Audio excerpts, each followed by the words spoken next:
I see folks coming into the room. It's terrific.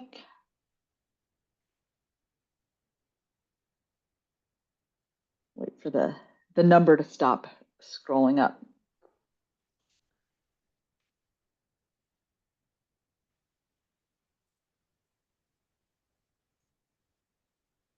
Hello, everybody who is joining us. We are going to give people just another maybe 2 minutes max to come on. It's 5:31. So thank you for being here with us, and we'll start very shortly.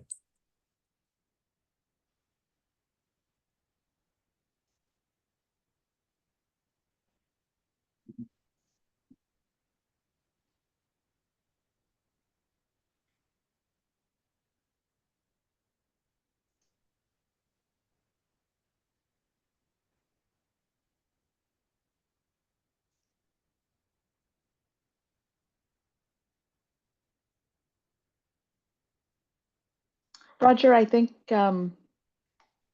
it's slowed down. So how about if we get going? Get started? Okay, very good. I will get started then. So welcome, those of you who are joining us. We are very, very grateful for your taking time to be here. If you're in the Bay Area, knowing that it's poking into your evening a little bit, we're extra appreciative.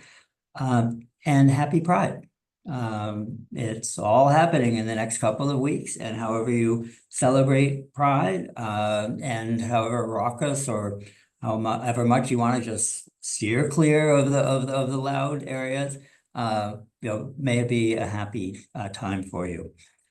So tonight, we're going to be talking with the wonderful experts that we have here about options that you may have for being able to have influence on the extremely important elections this year. As most, if not all of you who are tuning in know, Horizons Foundation is based in San Francisco, and the Bay Area has always been our principal focus for our grant making. It's our home. It always has been, it is, and it is going to be.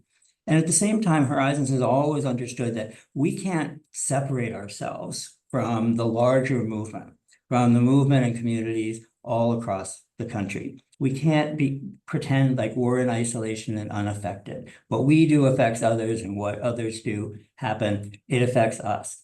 And with a little bit of San Francisco pride and Bay Area pride, I think I can also say that there are times when the Bay Area has been able to lead and to provide some leadership in the movement. And we believe that in an appropriately humble way, that we continue to try to do that. So we invest not just in the Bay Area, but we also invest very carefully in initiatives like something called a donor collaborative, which means a bunch of foundations putting all of their funds together to fund work in some key states where reproductive justice organizations and LGBTQ rights organizations are working hand in hand to try to prevent bad things from happening, and or to move forward good things. And so we do some work that's outside of the Bay Area. And this year, of course, we face this enormous, profound threat, words fail,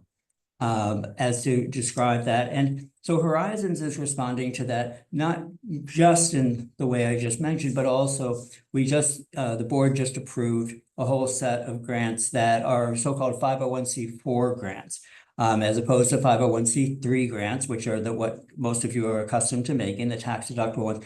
Horizons, because we're a public foundation, can make some C4 grants. And so we've made those to a number of organizations across the country. And we also wanted to bring this amazing group of people together, to be able to share with you what all of us might be able to do as individuals. Because as always, it's individuals who are really going to determine where the funds go and what impact it has all across the country.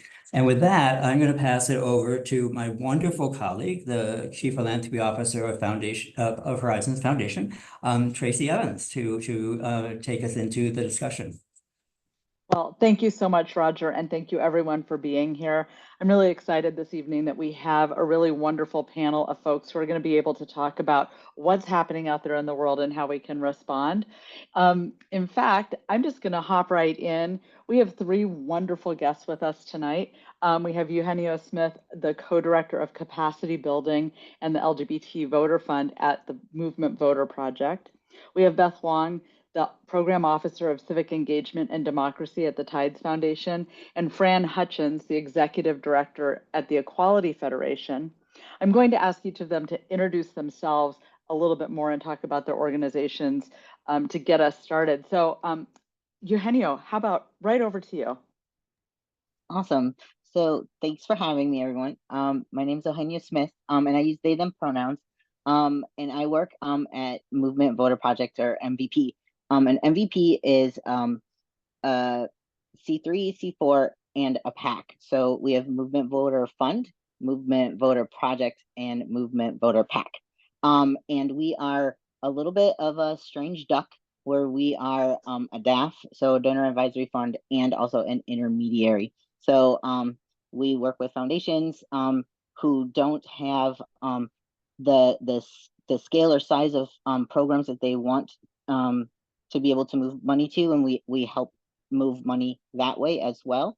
And then we also with our programs, and then we also work with donors like y'all, and help show folks different orgs that are doing the cool kind of work that they want to see happen in the world, and help move that money that way. And then also we help folks who just want to give money and don't know exactly where to give it, and are like, yes, we can get it to the people on the ground if you trust us. Cool. We do that too. So we're a little bit of a strange duck, and that's kind of a little bit about MVP. We've got really amazing folks on the ground who come from organizing, that are on the ground in states. They're building deep relationships. And my job actually came from that kind of work, that kind of deep trust-based work in states where people were like, oh man, we love you, MVP. Thank you for this Gen Ops money. And now that we've built this wonderful ecosystem of folks that's cross movement, we don't know what to do because people are talking to us about this stuff. Like, they're saying this stuff about the van, and where is the van, and can I get the keys to it? Because I got to drive across the state to get to the Capitol for Lobby Day. When they meant, I need the voter file access, right? And people don't know what they don't know, right? And so this became the capacity program, right? We started giving people access to skills building trainings, tools, all the stuff that they needed to be able to enhance their program, not just for the short term, but for the long term, because we wanted to teach folks how to really like fish, not just feed them with a fish. So that is kind of a little bit about the capacity program. And it's the same thing kind of happened with the LGBT Voter Fund. We found that we had a whole bunch of groups that were like, yes, we have LGBT programs and we want to be connected more with the LGBT orgs in the state. Help us find them. You're a democracy funder. We know that if you lead the way, we know that more funders will fund LGBT work too, and the work that we're doing, and we can maybe unite a little bit better. And so we built the LGBT Voter Fund, and we've been funding into that. And that's how the program that we're running right now, that I'm really proud of, a project kind of developed, where we're bringing together folks who care about capacity building and bodily autonomy, are coming together, funders who care about these things, and we're funding deep capacity building with orgs that care about getting stuff moving right now, because it needs to happen right now if we want to save democracy right now, because this is the linchpin that can save democracy. So that's a little bit about me and my cool project. Awesome. Thank you. Thank you so much. Before I move forward with our next guest, I would like to say, I should have said this at the top. If you have questions along the way, there is a Q&A button at the bottom. Please put your questions in there. While you all won't see all of the questions, we will see them behind the scenes, and we'll be working to make sure that we do get all of your questions answered in this evening. Next up, as I introduced earlier, Beth Wong is the Program Officer of Civic Engagement and Democracy at the Tides Foundation. And Beth, I would love to have you just share a bit about what your work is about and what's happening over at Tides. Great. Well, I'm so glad to be here with all of you. Move and Voter Project is one of our favorite odd ducks at Tides. Move and Voter Fund is a pooled fund at Tides. Some of you may be familiar with Tides. We're a San Francisco-based intermediary. We connect donors and doers to shift power to people who've been historically denied it. We have donor-advised funds, we have pooled funds, and we also fiscally sponsor I think 130 social change organizations. In addition to working with the fabulous people at Move and Voter Project and their C3 fund, I also manage the Healthy Democracy Fund on the C3 side and the Healthy Democracy Action Fund on the C4 side. Both funds are dedicated to closing voter participation gaps by race, class, and age. We focus on getting out the vote among people of color, young people, and working class people. We fund organizations that fight for expanding voting rights and also mitigating the impacts of voter suppression. We are supporting organizations that combat mis and disinformation. And then last year, and definitely this year, we are funding reproductive rights and democracy ballot measures, which are a main motivating force for millions of voters this year who unfortunately are not totally thrilled with their options at the top of the ticket. And so our funds, because Tides specializes in complex grant making to C4 organizations, to global organizations, basically we can make grants from C3 dollars to non-C3 entities for nonpartisan work. We have been able to support about half of our grantees are C4 organizations, and we'll get into that a whole lot more. But so glad to be here and talk to you all about this really important operational and strategy subject. Thank you so much, Beth. And bringing up our ticket here is Beth Hutchins, who is the executive director for the Equality Federation. You all probably know at least one or two of the member organizations that are part of the Equality Federation, but I'll hand it over to Fran to talk about the great work that happens in her org. Hi folks, I am Hutch. I'm the executive director of Equality Fed, as Tracy said. We are a national network of 47 and still growing LGBTQ organizations that work at the state level. And our job at the Federation is to convene folks and to accelerate folks' advocacy by providing them with training tools, cohorting, leadership development. We support advocacy during legislative session, and we also are an intermediary and move money to our members. So we all have that in common. And we also work really closely with MVP. As a capacity building organization, we don't plan to do it all. We actually love getting connected with other capacity building groups and getting our members connected with those services. So we have a great partnership with that capacity building program. And yeah, like Tracy said, you've probably heard of at least one of our members. Usually it's Equality Your State. In California, for example, it's Equality California, and one of our largest members. And I'll talk a little bit later about the sort of the depth and the breadth of our network, which Equality California is a really big and powerful organization in California. And we also support some smaller, more developing organizations. And, you know, there's lots of work to be done all across the country. And so we'll talk a little bit about our network and what we're up to for the election. Great. Thank you for that overview, all three of you. It's great to know who we're talking with and understand a little bit about the work. And so I'm going to hop right in, and I'm going to actually start with Beth with our first question. Beth, on April 23rd, Philanthropy Today, Inside Philanthropy. I don't know why I have such a difficult time with this, but you had an article published titled Unlocking Impact, Maximizing Philanthropy Ahead of the Election by Bridging C3 and C4 Support. If I were to boil it down, I would describe your article as the argument for supporting C4 work in this election cycle. I'd love it if you could just give us a primer on C3 versus C4 giving to get us started. Great. I'll try to keep this part relatively short. So this is a little bit technical, but please bear with me.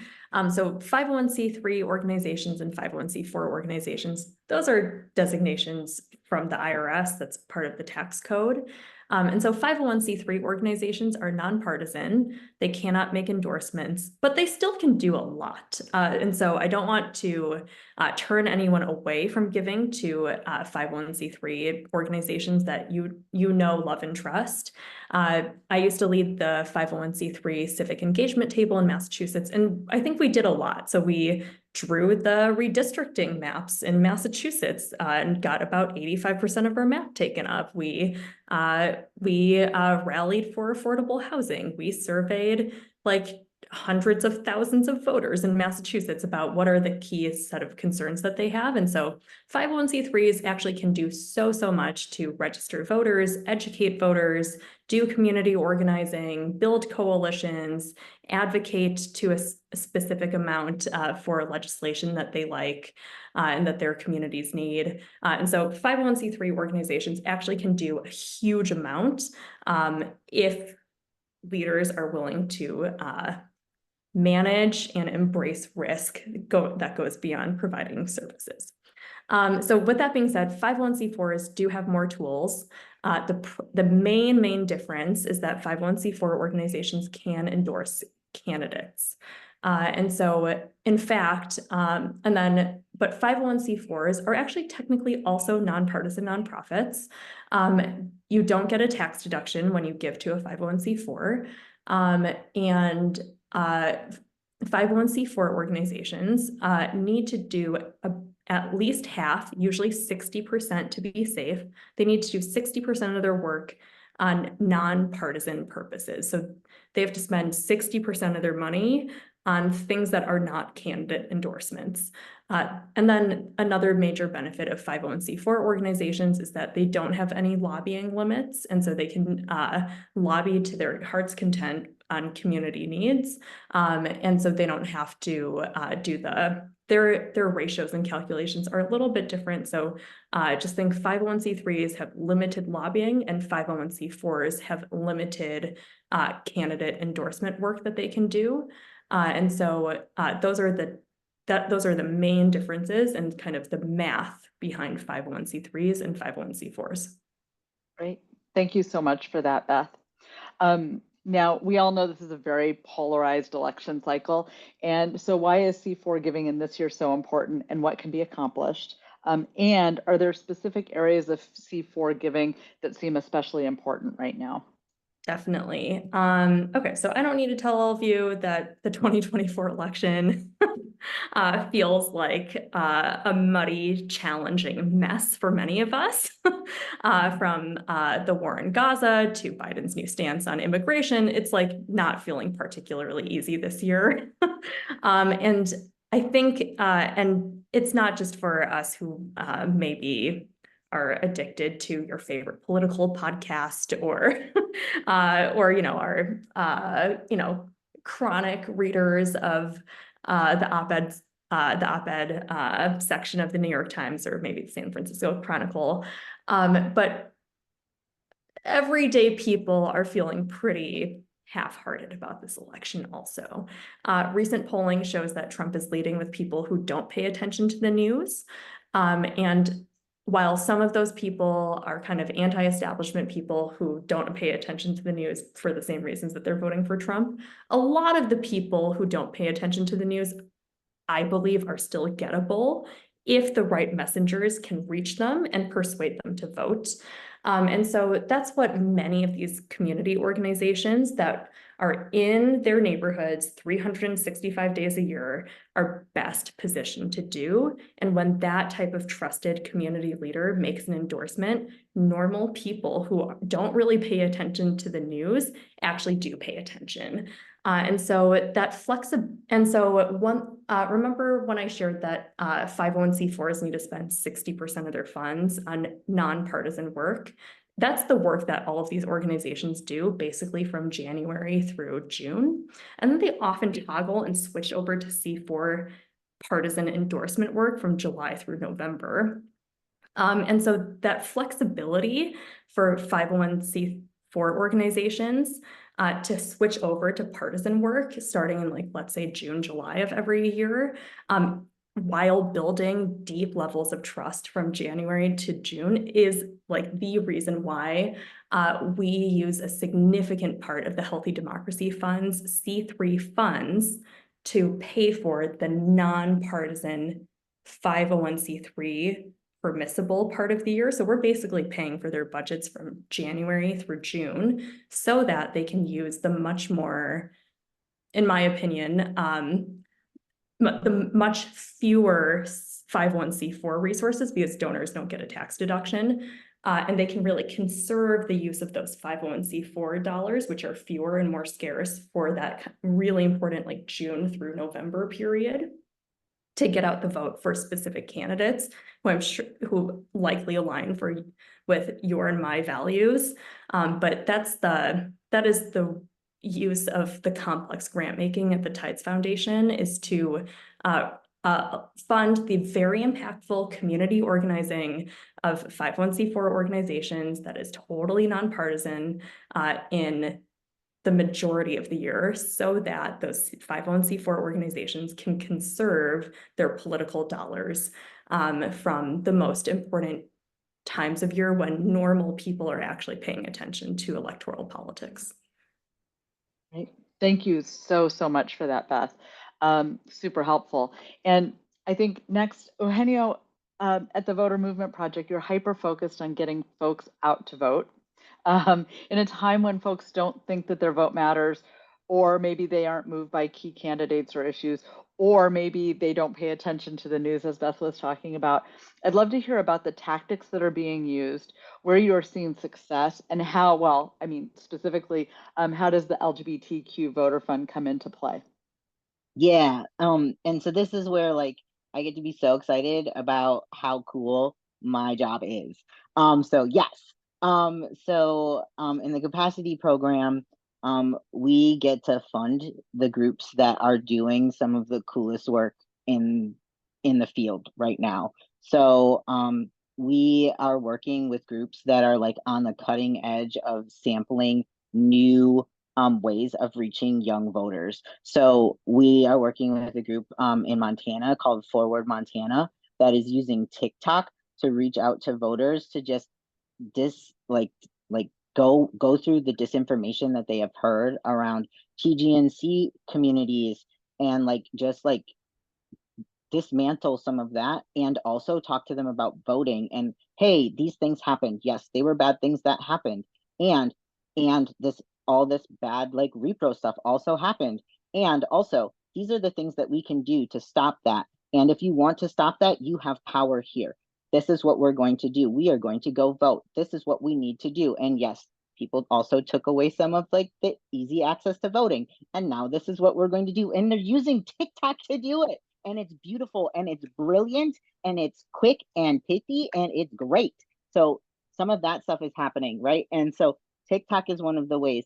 The New Hampshire Youth Movement is on college campuses, and they are using these, like, SMS platforms and memes and all these, like, fun little things to get people excited about, like, where their polling place is, if it shifted, how they register on campuses, and all these fun things, right? Because youth, people of color, LGBTQ people, new immigrants that are now, like, legal residents, these people are, like, we are the majority. If we have us, we win the elections, right? So they're, like, turning these people out. They're getting them excited about voting, and they are successful. We have, like, we're working with United We Dream, and they're, like, on Twitch, and they're, like, getting, like, gaming people to, like, talk about, hey, you know what was really fun? The first time I voted. And by the way, I'm an immigrant, and I am also a trans person. And let me talk to you about these things, so that when those stupid little flyers go out right before the election, where people are like, hey, you know, trans people, they're evil and scary, and only Republicans will protect you from the scary trans people like me. No, that's not real. Let's not do that. Let's vote anyway. Right? Like, and they're, like, doing these things, and it's working, and people are, like, then sharing their coming out stories also on Twitch. It's brilliant. Right? And so, like, people are doing these things. It's so good.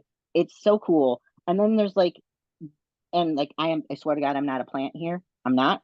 But like Hutch's org is doing this tons project, right? Where they have trans people creating messaging by trans people to move people to understand who TGNC people are, right? Not just issue by issue, but like the root cause, right? So it crosses movement, right? It crosses issue barrier because trans people experience all the things. If you're talking about immigrant justice and that's an issue, you talk about it from a trans perspective. If we're talking about voter suppression, talk about it from a trans perspective. And you then have messaging to do all these things. Also teaching people deep canvassing at the same time. So hearts and mind stuff is happening. And different people from different movements are now utilizing some of the new things that are coming out of that project. It's brilliant. There's success already coming out of it. And they're sharing what they're learning as they're going. They don't have to wait. Brilliant. Good things happening everywhere. It's being disseminated everywhere. People in Florida, one of the biggest abortion like superpowers is Equality Florida. Like, so cross movement work is happening everywhere. And like this is something that I have not seen, like, and I did not see when I was organizing on the ground. Like when there was other big things happening. And like it is so inspiring to see our movement sticking together and like wanting to stick together and looking for it. And then we've got like groups that are doing like reverse coattail work, right? So I work with a group called Take, and that's transgender advocates knowledgeable and empowering in Pennsylvania. And they have been doing kind of this deep canvas work for a very long time. They're C3, and they've been doing this like really long, like this is who trans people are, this me kind of work for a long time. And they're doing this reverse coattail work, right? So they're talking about, okay, you now get this, you now get why this is important. Now we're going to talk about the school board race because we know you care about your kid. And we now have discussed trans people and how this is going to impact you. Let's talk about it on a level you can see. Let's talk about school boards. And okay, well, now you're going to go vote for the school board, so you might as well vote for the whole ticket. I'm not telling you who to vote for, but just vote the whole ticket. Okay, cool, bye. Right? That's what they're doing. And it's working and it's brilliant. But this is taking more than the 3 touches it normally takes to get somebody out to vote. It is taking like 5+ touches.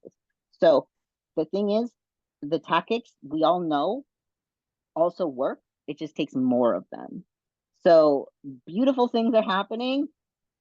We have hope. It is great. And there are more of us than them. And it just is taking a little extra to get there. I want everyone in the movement to have the energy of Eugenio Smith because, man, I feel good right now. Eugenio, where is the voter movement project? Where are you all placing your biggest bets in this cycle? Yeah, so we have some key states that we're really going in on hard. We have 9 big states that we're going in on hard, but there's also some big races in other states that we're looking at. So we actually have a whole map on our like website that you can look at. It's actually easier for me to tell people to do that. But what we're really like investing in our program is making sure people are safe when they're going out canvassing. So we're making sure that all of our groups are having access to safety security because you cannot expect people to canvass if they're going to be doxxed. That is not okay, and we cannot do that to our people.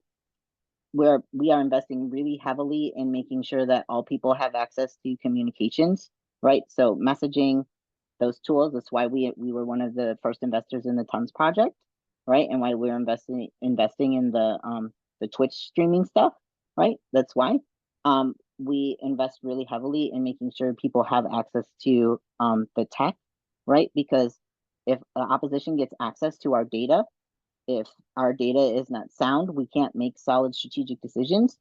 We need that. That's a thing. So, and people need to know how to use it, right, in the field. And then the last thing is just leadership development as a whole. We need to make sure that people know how to just stay safe with IRS compliance, right? We just talked about the C3, C4 stuff. Many of our groups right? And we have over 900 any given year. We can afford a 900 that we we serve. They just need to have a little bit of like that leadership development to know, hey, accounting wise, this is how you keep yourself safe, right? If you get reported by the IRS from the opposition. So this is where like we're investing in the project I talked about a little bit earlier.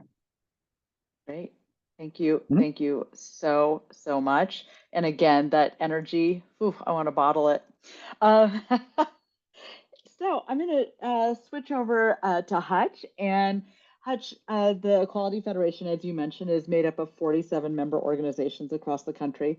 From a national perspective, I understand that you have key states you're focused on. Could you talk a little bit about those states? I know they probably intersect pretty greatly with the Voter Movement Project.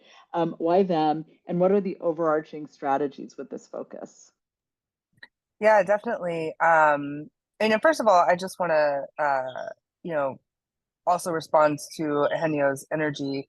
I also am really impressed with some of the work that's going on around the country. I think that often, it's. I live in a very deep blue state in Minnesota.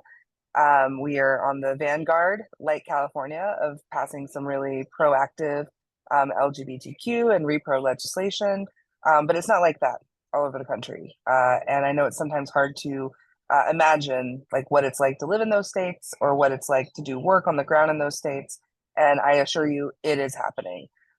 When it comes to really specific voter type work, some of our strongest states actually are in the South. Georgia, Equality, and Florida, Equality Florida, both run massive LGBTQ voter engagement programs and have for the last many years. Georgia Equality ran $1 million nonpartisan campaign. So going back to what Beth was talking about, partisan, nonpartisan, just to get their people, LGBTQ supporters, out to vote in both the runoffs, in both of the runoffs, essentially, for the Senate races in the last 2 cycles. And, they made a huge difference by getting folks out to vote. They used one of the tools that we provide, which is when we're using it for voter turnout, we call it the LGBTQ Allies model. But essentially, it helps us actually look into the voter file and find the people who we should be talking to, who essentially, maybe aren't already on our list, and make sure we get them out to vote as well. So, Georgia, again, Florida, and then in the last cycle in 2022, Equality Michigan ran a coalition campaign with HRC and all of the LGBTQ centers from around the state. That was around a $2 million campaign.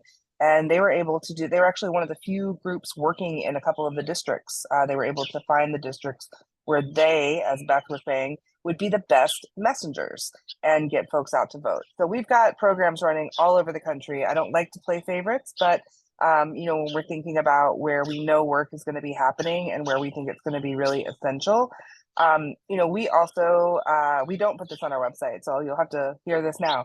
I actually have a memo we can have Tracy send around to you.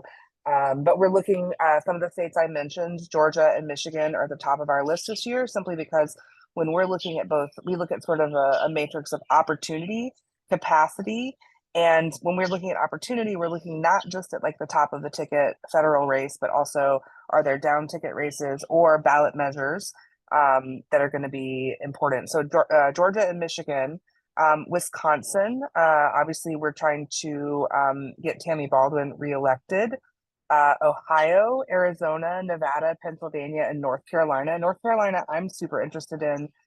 There are a number of down ticket races where we have queer folks running, Black folks who are super strong in repro running. And so we're looking at those races and hoping that we're able to support in North Carolina. And then we have some other states that we think are really interesting. Montana as well. They have a really a federal Senate race that's very interesting, as many of you know. Florida is still on our list. They're not what you call a federal swing state anymore, but we've got some points to make in Florida and Texas as well. So I think that even though and that's where I think groups like ours and like LGBTQ groups can play a really important role, because there aren't a lot of people who are investing. Like the Democratic Party is not coming in and investing in some of these states that are no longer swing states the way they used to. So how are we going to actually engage and get voters excited?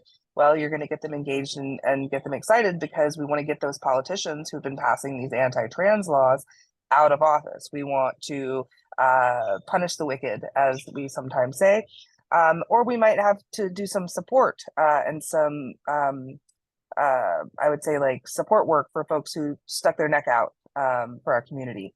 So we're definitely looking at those states as some of the states we know are going to be running big programs in. But we're going to be working in every single with every single one of our members on helping them get their plans together if they want help, helping them with the data on the back end.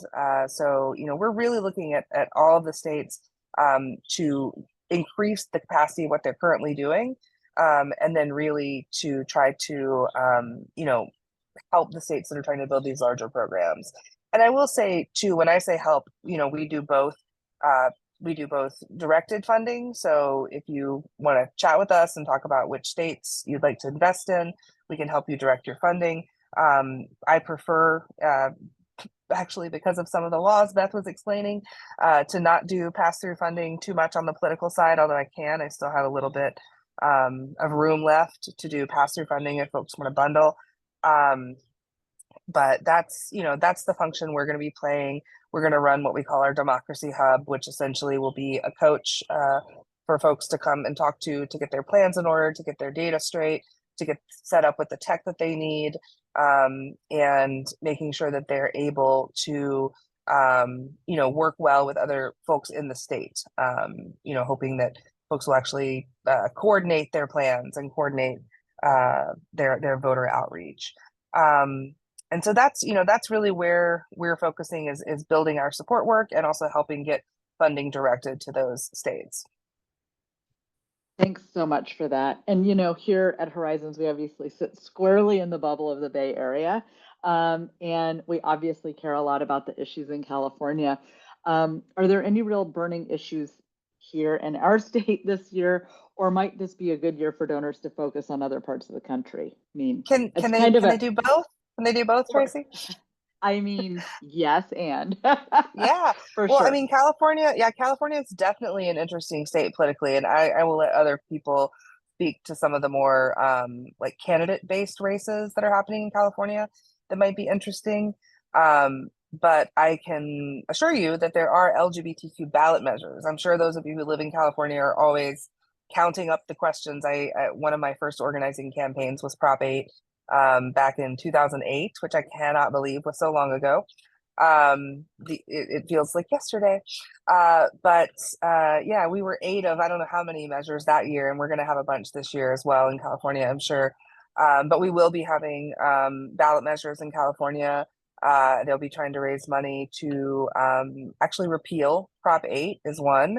And we may see some anti-ballot measures as well. So, I mean, I do think that there are places for folks to move money, and Equality California and the various centers in California, the San Diego Center, and I know runs a really big program. The LA Center runs a big program. And so, you know, I think that there are absolutely places that are doing the exact type of work that we're talking about. But I will say, like, I do think that it is interesting. And as a person who lives in a blue state, as I said, Minnesota, but I'm from a red state, Alabama, I try to split my donations and also my time when it comes to my personal time in, you know, giving back to the state that I'm from. And so I know a lot of folks who live in California are from somewhere else. So it's always interesting to look back toward the Midwest or the South or wherever folks come from and see what's going on. I will say there's a number of other states where where we might see ballot measures, or where we will see ballot measures that are LGBTQ and repro specific. We're working really closely right now with our partners in Colorado, where they're going to be having a ballot measure. There's a few other states. New York has an equal rights amendment that they're going to be voting on. But you know, so I would say, like, try to do both, and try to, you know, look at places like Movement Voter Project and their target states. You know, they do bundling or, you know, direct directly to a member group in a state. I've got you know, essentially every state is doing some program, whether it's a C3, voter education program, or whether it's doing, C4 accountability work, or even endorsement work as well. And most of our members have PACs as well. So we're only a C3, C4, but many of our members have PACs. So if you're really ambitious and you want to move some money that has almost no restrictions, that can be a really satisfying way to do so. I'm trying to think if there's any other places sort of, I do think that Georgia is always a place where we're, kind of on tender hooks about what's going to happen, in North Carolina as well. So always looking, I'm from the South, and so I always like to look to the South for different opportunities for giving. Terrific. I see some head nodding going on. Beth and Eugenio, anything you want to chime in on what Fran was just talking about? Oh yeah, I think that there's a battleground in every single state. My first job out of college was organizing EMTs and paramedics in Riverside County. California, not really a blue state in a lot of parts of, it's like, that is the Texas part of California. And so in addition to the 5 or 6 battleground congressional districts, of course, like control of the US House is usually determined by just like 2 to 5 seats, and there are 5 very obviously flippable districts in California, in Orange County, Inland Empire, Central Valley. Also, like in your own backyard in San Francisco, there is a really important ballot measure related to fair redistricting. Of course, like you all might remember the embarrassing racist mess of Los Angeles's redistricting. Something fairly similar is happening in San Francisco. It just wasn't caught on tape. And so there are actually really important fights for, gender equity, queer justice, and also democracy across California, and even in the bluest of blue dots on the map, San Francisco. Great. Thanks for that, Beth. I have a lot of questions flowing right at me. So I think I'm going to hop in. One of those questions is, how can I figure out where my dollars can have the most impact when I don't know a lot about what groups are having the most impact? Who would like to address this fabulous question? I'm going to give a shout out to Movement Voter Project. I do really feel like there are pooled funds like Movement Voter Project, like the Healthy Democracy Fund, like Pro Democracy Fund, et cetera, that have people like Eugenio, have people like me who really come out of organizing. Like we've done the same job that basically all of our grantees have done before, and can get like right to the chase with all of the grantee organizations about the challenges that they're facing, what's really going well. And so I do think that giving to pooled funds, if you are generally interested in making impact, but you're not feeling very picky about which groups, and trust someone else to really understand the landscape in a state, really understand which national organizations, because truly, seemingly everyone and their mother has a civic engagement program in the year 2024. If you really want someone to do the, bring a level of expertise and do the due diligence on which groups are making impact. And then, pooled funds at Tides really like Movement Voter Fund, like the Healthy Democracy Fund, really specialize in complex grant making, not only to 501c3s, but also to 501c4s and ballot measures. Great. I can add. Much. Yeah, I can please. add one more thing to that, Tracy. One of the things to think about, is when you say, how are my funds making impact, is really trying to understand what impact you're trying to have.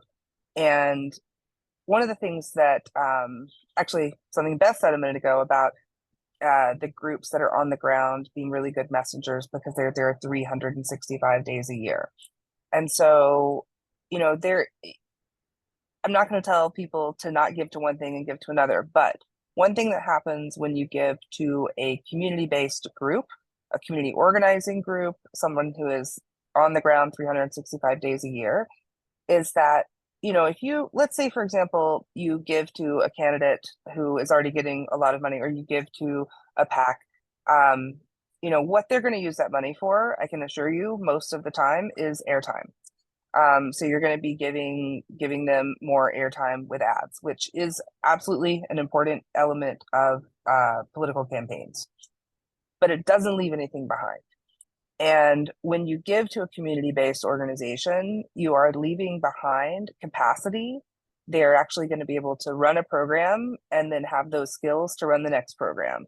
The skills that our groups use, and again, what Beth was mentioning in that first part of the year, it's still organizing. It's still getting people to turn out to do something. In this case, it's usually to testify or show up at the Capitol or call their legislator rather than vote. But we are building the capacity and creating reusable, transferable skills that work throughout the cycle, not just for elections. And so as these groups, who are some of which, like I said, Equality California, Equality Florida, like they are running huge programs. Well, when they finish those programs, they don't throw the data away. They actually come back to it, and they pull those people into their fundraising funnel. They pull those folks into their volunteer and advocacy funnels. And, you know, so basically, I think that, like, when you're thinking about what impact is, if impact means building a movement, if it means creating the conditions on the ground to have this engine continue running, then giving to community groups can be a really important way of giving during an election year. Great. Thank Can you I- so much. Oh yeah, please. Can to just do one thing? Yeah. So the other thing I would say is many of us also have really cool people who will just sit down and talk you through the type of giving you want to make. So if you're like, yes, I want to give to only organizations in the South that are particularly working on hearts and minds campaigns that also are doing some sort of deep canvassing. If you want to do that, I'll make you a docket. I got you. Right? Like, we can do that, and like many of us can, because we know our groups really well. We all use a trust-based model, again, because we've done the work. We've done the work on the ground, and like all my colleagues do it too, right? And like that is how we roll. That helps. Thank you. I hope it does. Are you 35 yet? Me? Yeah. Oh, way over 35. You're way over 35. Eugenio for president. Yay.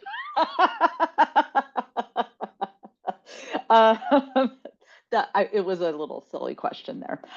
You know, another question came in, and I think that this question just got answered, but does anybody want to speak more to, is it still important to give to C4s and things like voter organizing when it's not an election season? So I think that case has been made. Yeah. Can I just say one thing? Sure. Yes, please. One of the things that like one of our groups has been doing, and like they started doing it all the way in 2022. We have this group called Queer Crescent. They had to start doing mobilizing because of Moms for Liberty showing up in mosques. And they started telling people that trans people were out to no good in mosques. And then they started doing this thing where they were telling people that they had no reason to vote because it was going to go against their faith.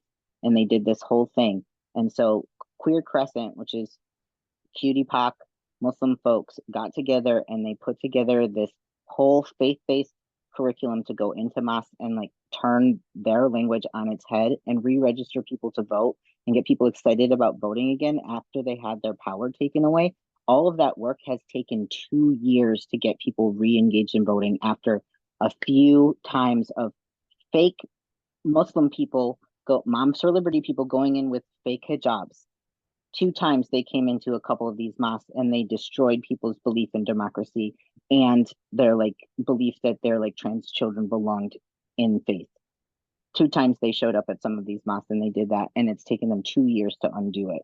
So yes, please do it early, because all of this work takes time, it takes trust, and it takes more than the regular amount of touches it used to take. Yeah, Thank you, also Snitch. totally agree with all of that. And basically every year is an election year.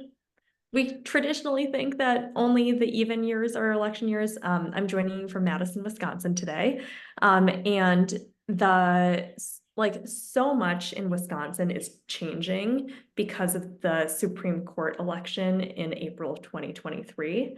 And right after what will probably be another Wisconsin election decided by like 10 to 30,000 votes this November. Next April, there is another Supreme Court election that will continue to determine whether or not Wisconsin is the most gerrymandered state in the country, whether or not abortion is legal in Wisconsin, whether or not there's a Supreme Court majority who will certify a fair election in the state. And so that's happening just fewer than 6 months after the November 5th election. And so, in Wisconsin, that is just one example of a nationally consequential election that's happening in 2025. And then one other piece is if we do our work and also have luck on our side, we may have the opportunity as progressives to have governing power in a number of places. 501c4s have no limits on how much they can lobby. That lobbying activity is fundable from 501c3 sources up to a limit. And so if we really want our people to win the win and not just have candidates win elections, but if we really want our communities to be able to win the win on any number of issues, then all those organizations that talk to all those voters, understand the needs of their communities, have the trust of communities, need to be harassing lawmakers who hopefully will be in new progressive majorities to actually deliver on all of the things that people actually voted for. So because C4s have unlimited lobbying capacity, actually January 2025 is as important of a time to fund 501c4s as it is important to fund 501c4s on June 20th, 2024. Thank you so much, Beth. I think I'm looking at the clock and I'm looking at questions. I think I have time for one more question, which I'll throw out to the panel. And that is, any ideas about how I can try to persuade my LGBTQ friends to give? It's hard to get some of them motivated, even when they have the capacity to make significant gifts. What's the magic sauce? Anyone know? Or have thoughts? As we all look at each other. I mean, this is just an old organizer trick, which is make a strong, specific ask. Say I'm going to be giving $5,000 to Movement Photo Project's LGBTQ Voter Fund. Will you match me? That is just an old organizer trick. Ask for a specific amount and then shut up. Rule number one in fundraising: you can't have if you don't ask and make the ask, and that's it, right? Yeah. You can also make it real and explain why you're giving that money, right? Like recently I've been making my gifts and dedicating them to my 8-year-old trans niece because they want to leave the world better for her, and I've been making them in increments of 8. So if that is a helpful suggestion, I always try to connect it to something that's relevant to me and then make it so it would be relevant to them. Heart-to-heart connection works for donations too. Wow, I really feel like you just got me as a Capricorn and Eugenio as a Cancer just in a moment. I love it. So what I would love to do is a quick round robin on for our 3 panelists. If you have 2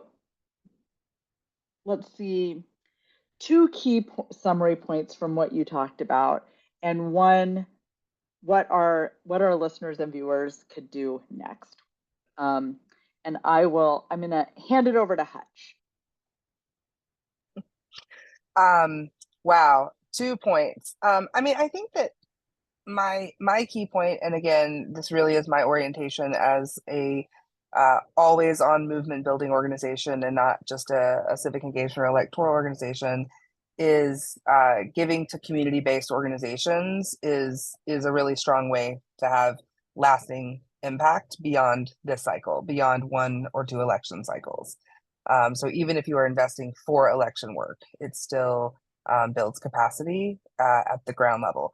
The other point that I would say I would really hope that folks take away from here is that the work is happening, right? The groups have the capacity to do this work.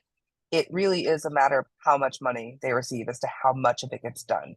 And as Eugenio said, we have to actually do more of it these days to cut through the noise, to actually, get folks' attention and to win folks back from our opposition's, specious arguments. So I hope that folks will take those 2 things away. Great. Thank you, Fran. Beth, I see you coming off the mute. Yeah, I agree with everything that Hutch shared, and I'll share 2 more technical things then. The first is work with intermediaries like Tides to support community-based 501c4 organizations with 501c3 tax-deductible dollars, and more than happy to talk to you about how to do that. And then the second is you might want to think about giving up the tax deduction this year and just give C4 this year. There hasn't been a year, I think, where the kind of partisan persuasion campaigns are as important as they are now. And to be extremely technical, if you give stock to a 501c4, you actually only pay tax on the basis of the stock, not the gain. So there are actually a lot of ways to make sure that all of the organizations that love, and trust have every type of dollar and every type of support to get them through this year. Thank you so much, Beth. And Eugenio, bring us home. Bring us home. The problem that we are facing right now is too big for any one leader, one organization, or one movement to face alone. So we all need to get behind this together right now, not just for short-term wins, but long-term gains. So please invest in any way that makes sense for you. Just do it now. That's my 1.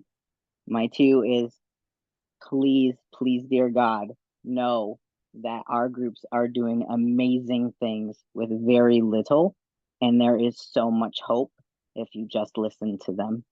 So please just listen for the hope and the wins. Great.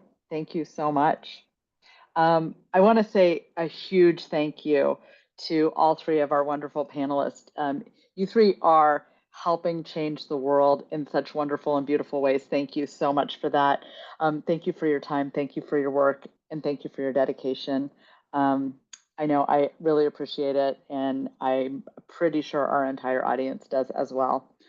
We will be sending out a follow-up, and I think that it will be coming shortly, but we have some things to gather because I think there are more things to gather than we already have. So we will do some follow-up out to everybody who is joining us tonight about how to connect with the great folks at these orgs, how to view and where to view some of the great work that's happening, as well as some of the documents we talked about. So look forward to that.